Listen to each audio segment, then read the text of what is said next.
Всем привет! Сегодня пеку красный бархат, пробую новый рецепт с насыщенным вкусом, стабильной текстурой, используя 2 крема. Очень хочу, чтобы торт получился с первого раза. Подписывайтесь, чтобы не пропустить вкусное вдохновение. В глубокой миске взбейте масло, я его растопила, сахарную пудру и яйцо до воздушной светлой массы.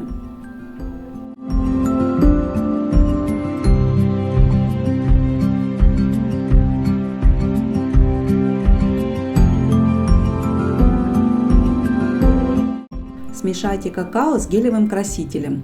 Добавьте какао-смесь, ваниль и щепотку соли в яичную смесь и смешайте до однородности.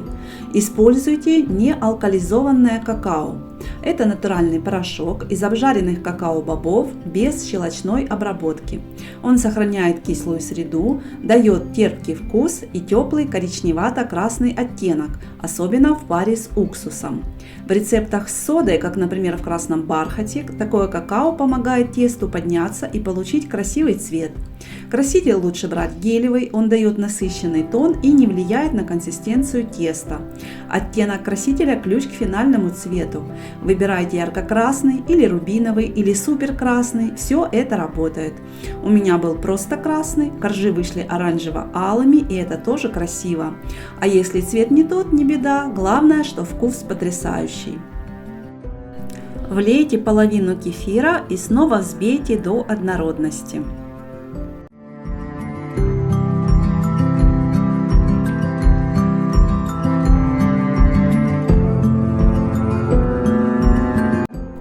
Всыпьте просеянную муку в несколько приемов.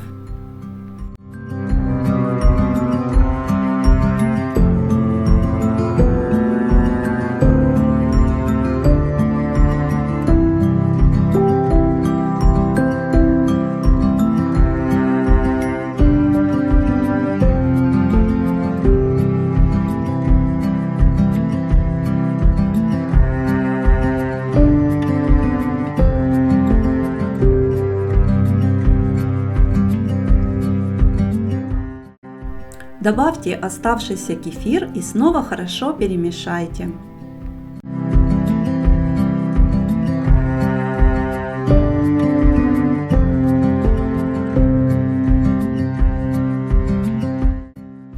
Отдельно погасите соду уксусом, сразу введите в тесто и быстро перемешайте.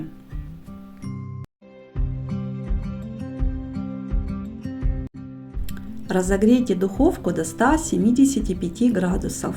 Подготовьте 2 формы или одну, выстелите дно пергаментом. Распределите массу по формам. Выпекайте около 20-25 минут до сухой шпажки.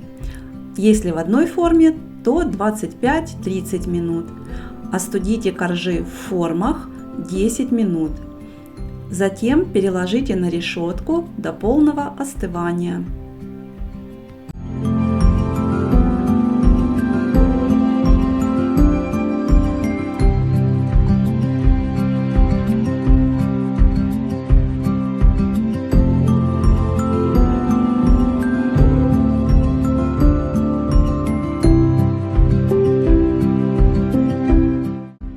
Готовим заварной крем.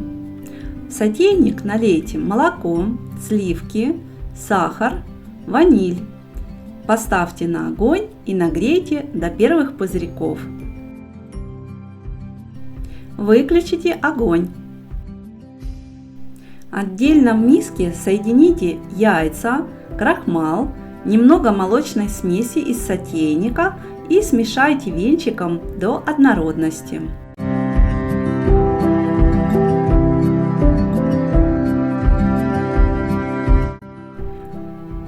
Включите огонь и тонкой струйкой влейте яичную массу в сотейник, постоянно помешивая венчиком. Нагревайте до момента, когда крем начнет загустевать. Полминутки подержите на огне, постоянно перемешивая венчиком. Выключите, затем добавьте масло и хорошо вымешайте венчиком до однородности. Накройте пищевой пленкой в контакт, остудите.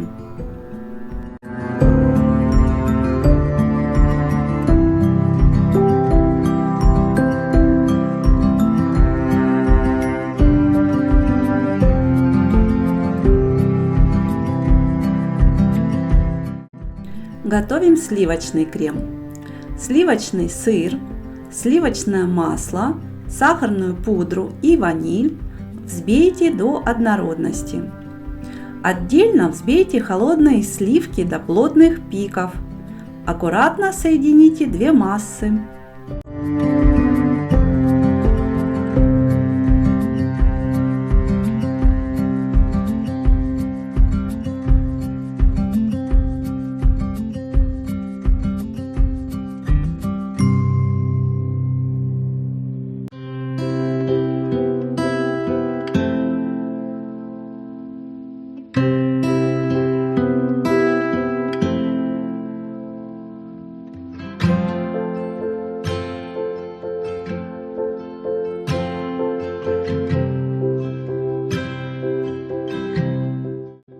Собираю тортик.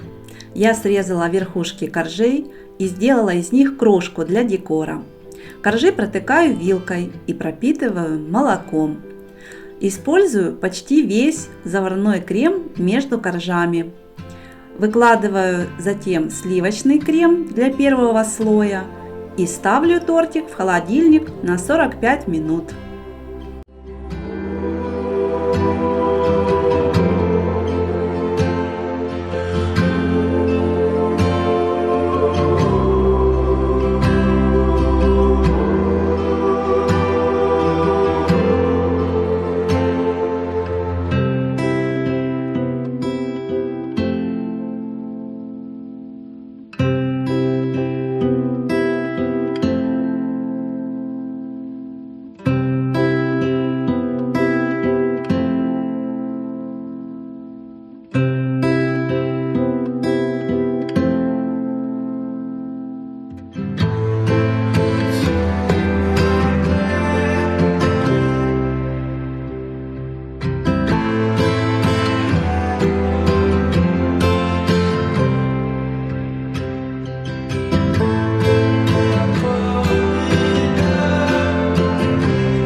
После охлаждения выкладываю второй слой сливочного крема, выравниваю и украшаю ягодами и бисквитной крошкой.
Когда закончу украшать торт, поставлю его в холодильник на ночь.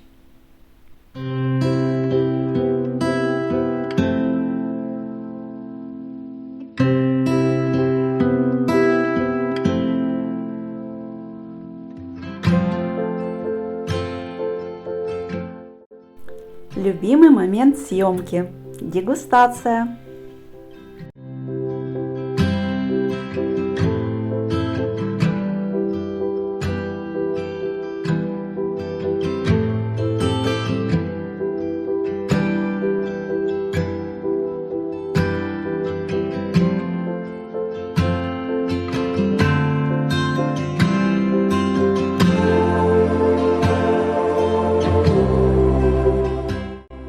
Вот такой маленький вкусный комплимент получился из остатков бисквитной крошки, крема и ягод. Пробуем вместе с оператором.